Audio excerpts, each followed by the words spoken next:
So, before we learn about mercantilism, let's first find out why countries trade.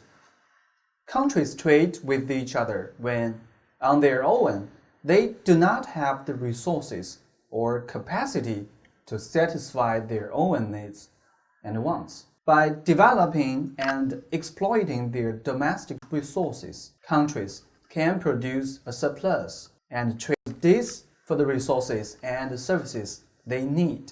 That's the primary reason why trade happens. In other words, no country can be fully self-sufficient, for there are always some things one country is more capable of doing than others. For example, Cuba is well known for its tobacco industry. So its neighboring countries, like America, will never bother to challenge Cuba in tobacco making. That's to say, if countries specialize in the production of those goods in which they are more capable of doing than others, it would benefit them to concentrate their efforts on the production of the goods in which they are more proficient, and to leave others to produce the goods that called for skills or resources that they do not possess. By doing so, countries specialize in production and therefore makes international trade possible and necessary. Through the history of world trade, mercantilism had significant influences in most Western countries. Now, let's take a brief look of its major ideas. Mercantilism was an economic theory and practice that was dominant in Western Europe during the 16th to the mid-19th centuries. It believes that a nation's wealth depends on accumulated treasures. Gold and silver are the currency of the trade. Mercantilism suggests that the ruling government should play a protectionist role in the economy by encouraging exports and discouraging imports, especially through the use of tariffs. The economic policy based upon these ideas is often called the mercantile system.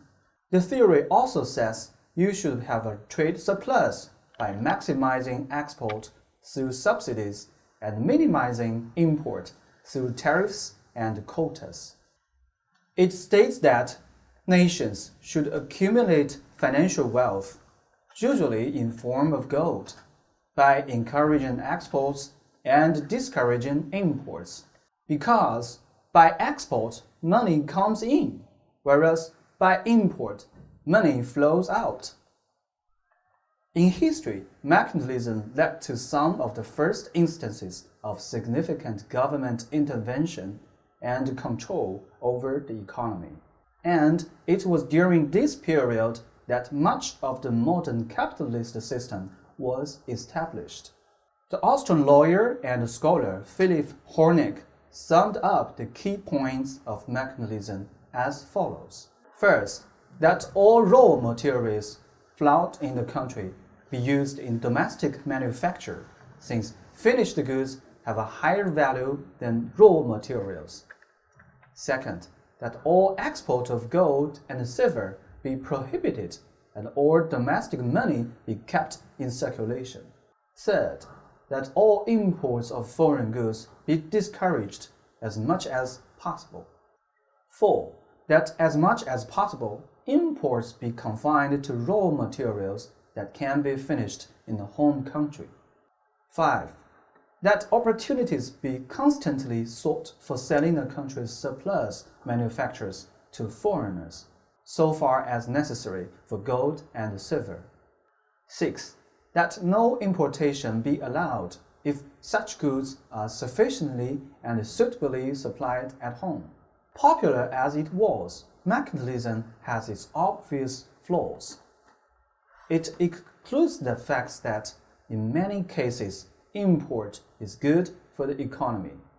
For example, instead of growing its own grains with high cost, small countries like Singapore usually imports food from its neighboring countries like Malaysia or Indonesia, which has much more farmland with lower laboring cost. So, in this case, import is beneficial both for the importer and exporter. Besides, if a nation refuses to import, its people will have to do without certain consumer items. Take America for example. Americans buy tremendous amounts of import items from all over the world. Even if it stops import for a day or two, its people will soon find that there's almost nothing to buy. How terrible it is!